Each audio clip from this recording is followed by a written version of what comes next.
নমস্কার বন্ধুরা, আমার চ্যানেলে সবাইকে স্বাগত। তো বন্ধুরা, ঝিঙে আমরা অনেক রকমভাবেই খেয়ে থাকি।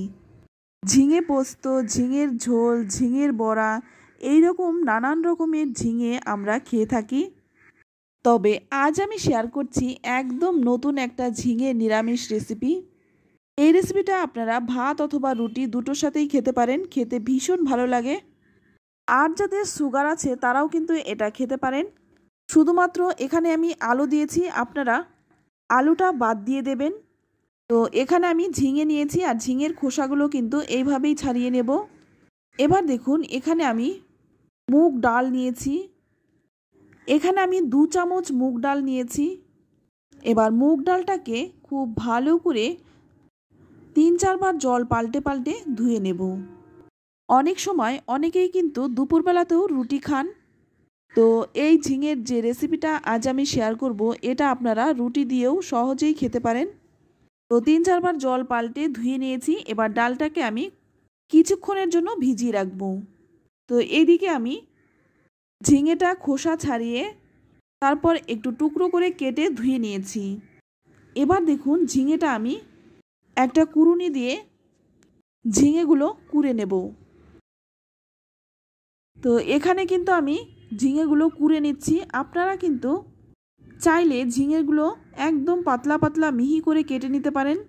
তবে এইভাবে কুড়ে নিলে কিন্তু রান্নাটা করতে একদম সময় লাগে না, খুব তাড়াতাড়ি হয়ে যায়। তো দেখুন, এখানে আমি সমস্ত ঝিঙেগুলো কুড়ে নিলাম। আর দেখতেই পাচ্ছেন ঝিঙে থেকে কিন্তু অনেকটাই জল বেরিয়েছে, আর এই জলটা কিন্তু ফেলে দেব না। তো এবার এখানে দেখুন, যে মুগ ডালটা আমি ভিজিয়ে রেখেছিলাম সেটা কিন্তু ভিজে একদম ডবল হয়ে গেছে। এবার যে জলটা দিয়ে ভিজিয়ে রেখেছিলাম সেই জলটা ফেলে দিলাম। এবার রান্নাটা করার জন্য প্রথমে আমি কড়াই গরম করে নিয়ে এখানে আমি 2 চামচ সর্ষের তেল দিয়ে দিলাম। এবার তেলটা গরম করে নিয়ে এর মধ্যে কেটে রাখা আলুগুলো দিয়ে দেব। এবার আলুগুলো কিন্তু ভালো করে ভেজে নেব। 3-4 মিনিট সময় নিয়ে কিন্তু আলুগুলো বেশ লাল লাল করে ভেজে নিলাম। আর দেখি বুঝতেই পারছেন আলুগুলো কিন্তু খুব ভালো করে ভাজা হয়ে গেছে। এর থেকে বেশি ভাজবার প্রয়োজন নেই। এবার আলুগুলো কিন্তু ভেজে তুলে নিলাম। এবার ওই তেলের মধ্যেই ফোড়নে দিয়ে দিচ্ছি 2টো শুকনো লঙ্কা আর দিয়ে দিচ্ছি 1/2 চামচ গোটা জিরে।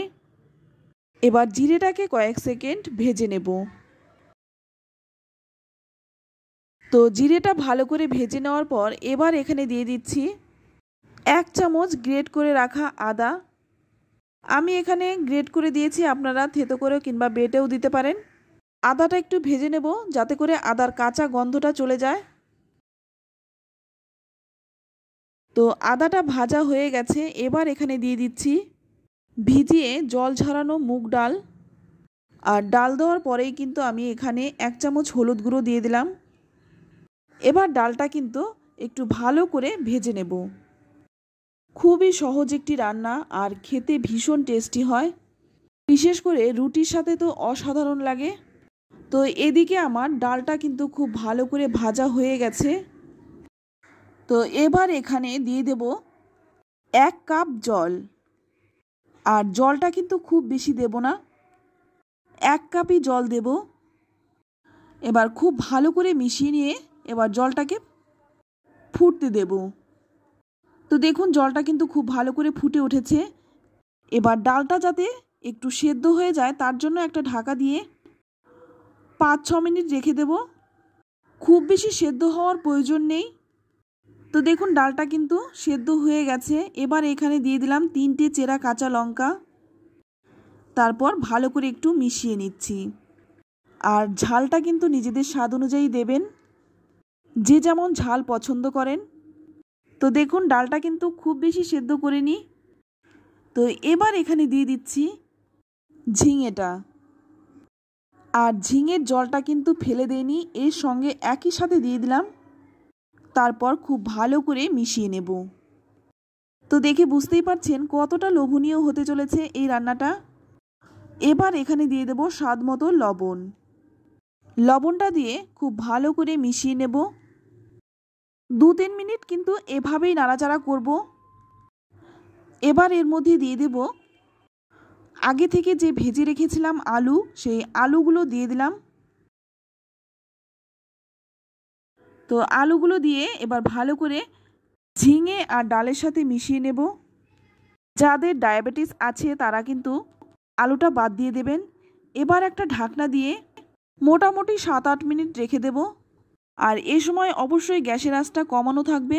এবার ঢাকনাটা খুলে নিলাম, দেখুন। এবার ভালো করে মিশিয়ে নেব। এখনও কিন্তু ঝিঙের মধ্যে অনেকটাই জল রয়েছে, তাই নাড়তে নাড়তে কিন্তু ঝিঙের জলটা শুকিয়ে নিতে হবে। এমনিতেই ঝিঙে আর মুগ ডাল সেদ্ধ হতে বেশি সময় লাগে না, তাই রান্নাটাও কিন্তু খুব বেশি সময় লাগে না। তো দেখতে পাচ্ছেন অনেকটাই শুকনো হয়ে গেছে, আলুগুলোও কিন্তু সেদ্ধ হয়ে গেছে। এর থেকে বেশি শুকনো করব না। এবার এর মধ্যে দিয়ে দিচ্ছি 2টো কাঁচা লঙ্কা। এই লঙ্কাটা আপনারা নাও দিতে পারেন। এবার দিয়ে দিচ্ছি 1 চামচ ঘি। ঘিটা দিয়ে এবার ভালো করে একটু নেড়েচেড়ে মিশিয়ে নেব, যাতে করে রান্নার মধ্যে ঘিয়ের গন্ধটা খুব ভালো করে মিশে যায়। তো বন্ধুরা, আমি দুঃখিত, এই রান্নাটায় আমি একটু চিনি দিয়েছিলাম। আমার ক্যামেরাটা বন্ধ হয়ে যাওয়ার কারণে সেটা দেখানো হয়নি। তাই রান্নাটায় সামান্য একটু চিনি দেবেন, স্বাদটা ব্যালেন্স হবে আর খেতেও কিন্তু ভীষণ ভালো লাগবে। 10 মিনিট স্ট্যান্ডিং টাইম দিয়ে এবার নামিয়ে নেব। তো নামিয়ে নিলাম, দেখুন দেখতে কতটা সুন্দর হয়েছে, খেতেও দুর্দান্ত হয়। এটা কিন্তু বলার কিছু নেই, দেখে বুঝতেই পারছেন কতটা টেস্টি হয়েছে। অবশ্যই একবার এই রান্নাটা করুন, তারপর খেয়ে আমাকে কমেন্টে লিখে জানান খেয়ে আপনাদের কেমন লাগলো। তো রেসিপিটি ভালো লাগলে লাইক, কমেন্ট, শেয়ার করতে ভুলবেন না। আর আমার চ্যানেলে নতুন বন্ধু হয়ে থাকলে চ্যানেলটা সাবস্ক্রাইব করে নেওয়ার অনুরোধ রইল। আজ এই পর্যন্ত, আবারও দেখা হবে অন্য কোনো নতুন রেসিপিতে। সকলেই ভালো থাকবেন, সুস্থ থাকবেন। ধন্যবাদ।